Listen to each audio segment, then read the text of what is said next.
Hi hello friends, வணக்கம். இன்றைக்கி என்ன வீடியோவில் நம்ம பார்க்க போகிறோன்னா, கிராமத்து ஸ்டைலில் மண்பானையில் சமைச்ச நாட்டுக்கோழி சிக்கன் பிரியாணி, அப்புறம் நாட்டுக்கோழி வறுவல், சூப் எல்லாமே பார்க்க போகிறோம். வாங்க வீடியோக்குள்ளே போய் பார்க்கலாம். இது நாட்டுக்கோழி பிரியாணி மண்பானையிலே செஞ்சேன், விறகடுப்புலேயே செஞ்சது.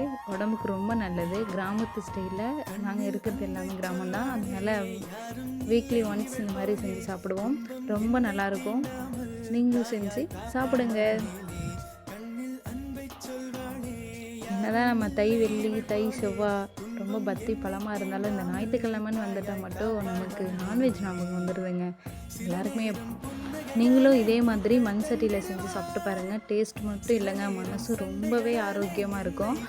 உங்களுக்கு இந்த ரெசிபி ரொம்ப பிடிச்சிருந்துச்சுன்னா கேளுங்க, நான் ஷேர் பண்ணுறேன் எப்படி செஞ்சேன். மீன் குழம்பு, சிக்கன் பிரியாணியுமே வந்து மசாலா நான் கையால் அரைச்சி தான்